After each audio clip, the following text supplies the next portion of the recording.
Hello, fairgoers. My name is Josh. To start off, we have the crown jewel of fall releases, Cherie Dimaline's Hunting by Stars, the sequel of her acclaimed award-winning novel, The Marrow Thieves. All hail Cherie, who ups the ante with this book, weaves a complex narrative within an already complex dystopian future ravaged by a global pandemic and where Aboriginal peoples are being hunted for their magic contained within their bodies and their souls.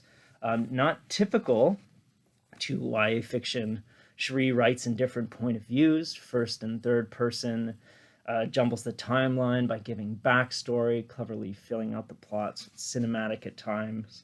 It'll appeal to those who are very much into writing in English. I love this book. It's even more riveting than its predecessor, chock full of action, harrowing struggle, and heroism. Everything you'd expect and more. Content warning for racism, violence, murder, and kidnapping. Here we have White Smoke, the newest title from Tiffany D. Jackson. This time, she spins out a horror story. Think Get Out meets The Haunting of House Hill.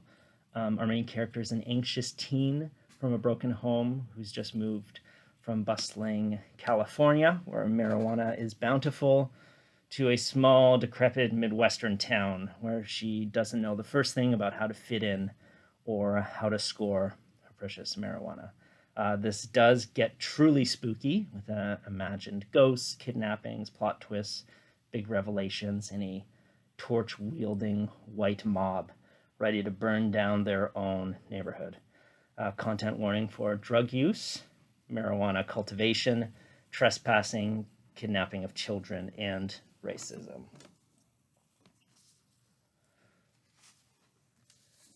We Are Free, the new novel by Tracy Chee, is a finalist for the National Book Award.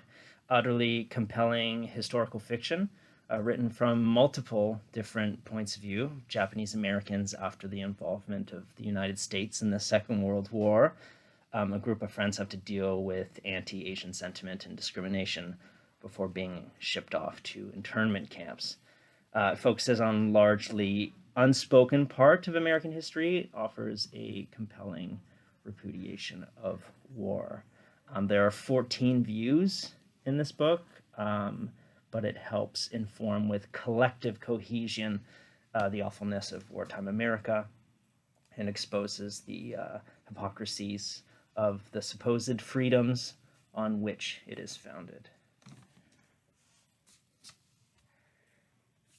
Firekeeper's Daughter, which is a staff favorite, set in Sault Ste. Marie, Michigan. It tells the story of a mixed-race Anishinaabe girl as she tries to navigate coming of age in a community where she's led to believe she doesn't fit. Dense, action-packed, laden with plot twists, keeps the reader turning the pages.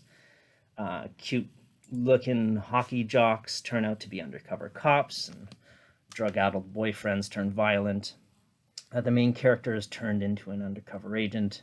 Lots of bad things happen, admittedly, but much it serves the larger untold story of disappeared and murdered Aboriginal women. The book's greatest strength is how it's packed with Aboriginal knowledge from language, tradition, history, herbology, medicine.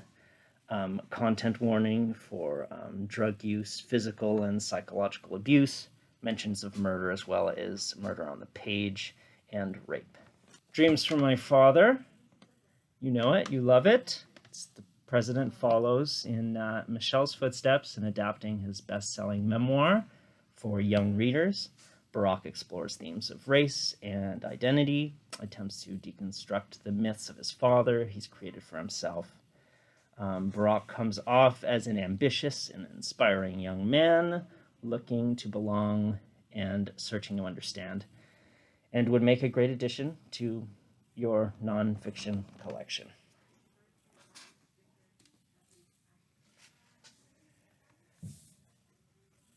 Here we have Ciel in All Directions is a lighthearted sequel to the Ciel story by acclaimed Montreal-based author and activist Sophie Labelle. It's educational about non-binary issues, portraying a wide range of non-binary characters, as well as the transphobia and other difficulties they face in everyday life. Included here is a queer platonic relationship between Ciel and Liam. It's nice to have not everyone having to kiss at the end, and lighthearted in tone. It's a real page turner. For those questioning gender identity or trying to better understand. Here we have Living Without Borders. It's a multimedia collection of short stories, personal essays, poetry, comics, all from acclaimed Mexican-American authors. Unified here is a sense of struggle as they push through the Mexican-American border and navigate 21st century America. There's plenty of poignant storytelling here and a little bit for every interest. Content warning for racism, homophobia, and self-harm.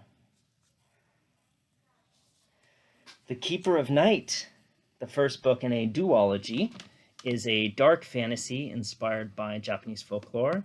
If you have kids interested in terrifying mysticism and gore, be the occult and the supernatural, this is the book for them. Rich with lore, suspense, adventure, tells the story of two morally gray siblings who travel from London to Japan to escape one world in the hopes of initiating themselves into another, the underworld of mythology. Content warning for racism, sexism, dismemberment, decapitation, cannibalism, death of a loved one, murder, bullying, emotional neglect of a child, and implied sexual content. Now out in paperback is a personal favorite, Fighting Words, heart-rending novel about two sisters from a broken home. Della finds every comfort in her older sister Suki.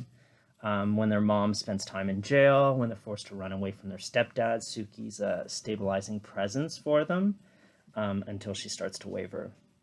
So this story is told from the point of view of the younger sibling, Della, as she tries to fit in at yet another school, works on controlling her temper, and adapts a new role as the protectress of her older sister.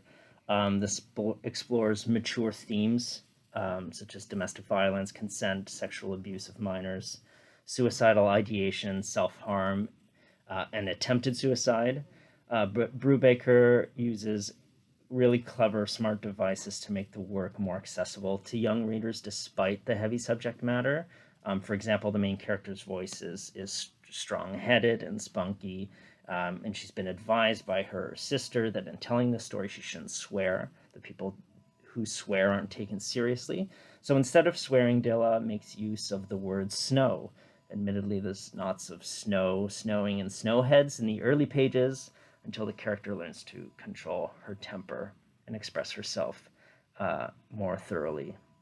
Brubaker also doesn't pass up the opportunities to teach in other ways, including simple lessons on family economics, like how much a person has to earn or how much they have to work at a part-time job to be able to afford an apartment, food, and other necessities. Hope that keeps you reading until the spring. Thanks very much for listening. Over to you.